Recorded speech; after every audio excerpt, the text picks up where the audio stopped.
Dernière nouvelle de France où la pression politique s'intensifie sur le président Emmanuel Macron. Tant l'extrême gauche que l'extrême droite réclament sa démission, mais Macron reste ferme. La France traverse une crise politique majeure, avec des manifestations, des batailles judiciaires et un Parlement divisé qui ébranle la vieille République. Il y a quelques mois, le Parlement français a marqué l'histoire en adoptant un vote de défiance contre le Premier ministre Michel Barnier, une première depuis plus de 60 ans. Cette décision a provoqué l'effondrement du gouvernement et donné aux partis d'opposition une occasion de défier la direction de Macron. À gauche, Jean-Luc Mélenchon a exigé des élections présidentielles anticipées, affirmant que Macron avait perdu toute légitimité. À droite, Marine Le Pen a déclaré que le temps de Macron était révolu et a prédit qu'il devrait bientôt démissionner. Lors d'un rassemblement à Marseille, Le Pen a affirmé « Macron n'est plus aux commandes. Le peuple et le pays le voient bien ». Ses partisans ont applaudi, espérant un avenir politique sans Macron. Ces appels ont trouvé un écho dans les manifestations à travers le pays. Des milliers de personnes ont défilé dans les rues, exigeant la démission de Macron, qu'ils accusent de paralysie politique, de crise du coût de la vie et de division profonde dans la société. Mais malgré cette pression croissante, Macron est resté inébranlable. Dans un discours télévisé national peu après le départ de Barnier, Macron a promis de ne pas démissionner et de poursuivre son mandat jusqu'en 2027. Il a annoncé la nomination d'un nouveau Premier ministre chargé de rétablir la stabilité et la confiance. « Nous faisons face à des défis, mais la France est plus forte que nos divisions », a déclaré Macron.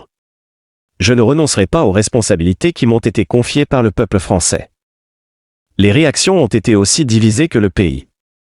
Les partisans de Macron ont salué sa détermination, jugeant nécessaire qu'il tienne bon en ces temps difficiles. Ses détracteurs ont dénoncé de l'arrogance, un refus de reconnaître la réalité politique. Peu après, Macron a nommé François Bayrou, centriste expérimenté, Premier ministre. Bayrou hérite d'une Assemblée nationale profondément fracturée, avec seulement 212 sièges sur 577, formant un gouvernement minoritaire entouré par des partis prêts à bloquer les réformes ou à réclamer des élections anticipées. Le gouvernement de Bayrou a survécu de justesse à un vote de défiance en janvier, grâce à l'abstention combinée du Rassemblement national de Marine Le Pen et du Parti socialiste. Pourtant, le blocage politique reste total. En avril, un nouveau choc, Marine Le Pen a été condamnée pour détournement de fonds, l'interdisant de toute fonction publique jusqu'en 2030. Ses partisans ont protesté massivement, dénonçant une manœuvre politique. Certains groupes de gauche ont même organisé des contre-manifestations, dénonçant une crise de corruption plus large. Paris, Lyon, Marseille sont devenus des foyers de tension. Le gouvernement Macron, déjà fragilisé, doit maintenant faire face à une population de plus en plus en colère et désabusée. Aujourd'hui, la France est sur un terrain instable. Aucun parti ne détient la majorité. La popularité de Macron est faible, surtout chez les jeunes. La gauche traditionnelle est divisée. L'extrême droite est renforcée. Le centre lutte pour survivre. Certains experts craignent une crise constitutionnelle. D'autres estiment que le refus de Macron de démissionner est le seul frein à un chaos plus profond.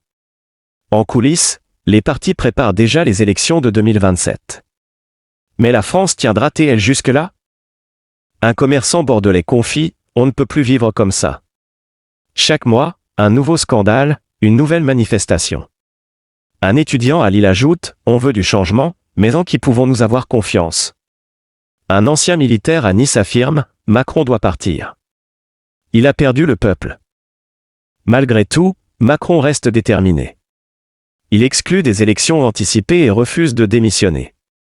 Il assure que son gouvernement fonctionne, que les réformes continuent, et que la France ira de l'avant.